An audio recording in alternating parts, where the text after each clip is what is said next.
El caso que vamos a analizar es un caso muy interesante.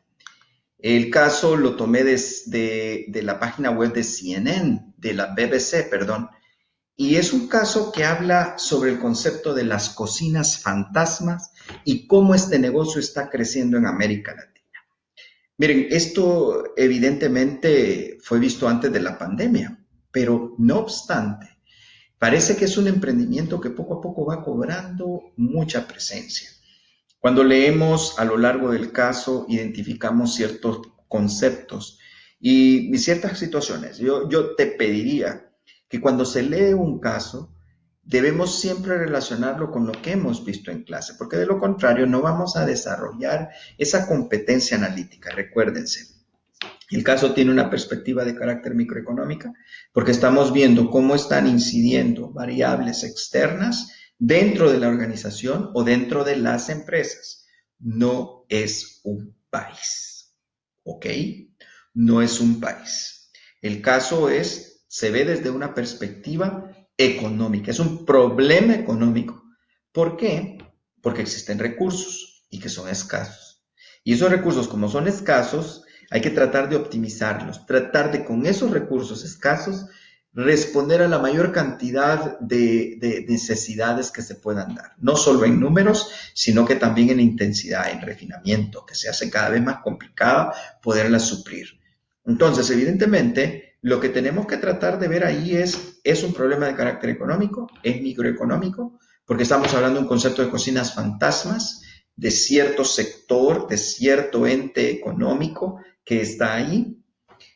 Ahora bien, la perspectiva, por tanto, es una perspectiva de carácter microeconómica, ya una microeconómica. ¿Que se puede hacer macro? Por supuesto, toda vez y cuando veamos la situación del empleo en el país.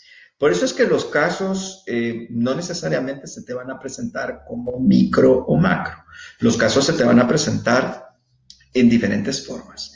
Ya se te van a presentar micro, pero que tienen una implicación de carácter macroeconómico. ¿Cómo es eso, profe? Por ejemplo, estamos viendo que las cocinas fantasmas están dándole empleo a muchos muchachos que se dedican a ser chef, a que estudian a ser chef, pero que no encuentran trabajo. Entonces, ¿qué es lo que hacen? Empiezan a poner sus changarritos, empiezan a experimentar cosas con otros colegas o con sus propias familias y empiezan a desarrollar esos emprendimientos. Comienzan a hacer lo que se conoce con el nombre de startup. O sea, inician una idea y la desarrollan. Ahora bien, es importante saber que ellos están generando empleo. La sumatoria de todos los trabajitos que ellos están desarrollando, ¿ya? Esos trabajitos, esas personas que voy sumando, constituyen un buen aporte probablemente al empleo del país. Vaya, lo que era micro se va a convertir en macro. Entonces, el caso tiene componentes micro y macroeconómicos. Sería micro si no existe una relación con variables del país. El aporte, por ejemplo, que las cocinas fantasma hacen a lo que es la generación de ingresos, el problema que hacen de que no generan pago de impuestos. Entonces, eso evidentemente afecta el hecho de que no paguen planilla, eso también afecta al país. Entonces, toda aquella implicación que trasciende a la situación de costeo, a la situación de mercadeo de la empresa, eso ya viene a ser algo de carácter macroeconómico. Ahora, las empresas, ¿cómo pueden incorporar el comportamiento macroeconómico? Y ya no solo hablando del aspecto económico, sino que también hablando de otros aspectos. Puede perfectamente hacerlo cuando estamos hablando de la responsabilidad social empresarial. Entonces, eso le permite al empresario ya no pensar solo en términos estrictamente económicos, sino que también estrictamente en todos sus grupos de interés.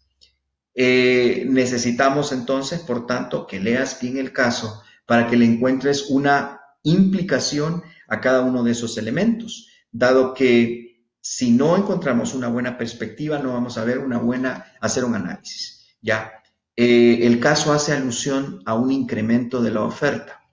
La oferta de estos productos se da porque se identifica que existe mucha demanda insatisfecha, es decir, hay una brecha de escasez ¿Te acuerdas de que cuando hay el equilibrio de mercado, la parte de abajo del equilibrio, la parte de abajo, esa parte de abajo se llama escasez? ¿Por qué? Porque resulta que no hay suficiente oferta para atender a la demanda. Hay más demanda que oferta. Entonces, la gente quiere pagar menor precio por una carne asada. Entonces, ¿qué hacen estos chicos de las cocinas fantasmas? Miran la escasez que hay en este tipo de negocios o restaurantes formales y ellos lo ven como mercado potencial para ellos. Entonces, ahí está el tamaño de gente insatisfecha, es el tamaño del mercado que se van a distribuir ellos. El problema es que si, por ejemplo, hay demasiados chefs sin trabajo, puede hacer que la escasez que está aquí sea demasiada poca para el número de chefs desempleados que hay que están haciendo comida. Entonces se va a volver a repetir un problema de que no va a haber escasez, va a haber un excedente, va a haber mucho más oferta de la demanda que puede existir. Entonces, es bien importante ver eso. La recomendación que se desprende es la diferenciación. Si tú quieres vender y acaparar ese mercado, evidentemente vas a tener que hacer diferenciación. Y por tanto, vamos a ir a una imperfección de mercado que se llaman oligopolios. Difícilmente se pueden evitar, pero se pueden frenar. Y eso es a través de la responsabilidad social empresarial y del marco regulatorio que fomenta lo que es la parte de las buenas prácticas en las empresas. Eso previene el daño de los oligopolios. No va a hacer que se vayan, pero sí a minimizar los efectos nocivos que puedan tener. Así que muchachos, mi recomendación de siempre, métanse a la plataforma, lean.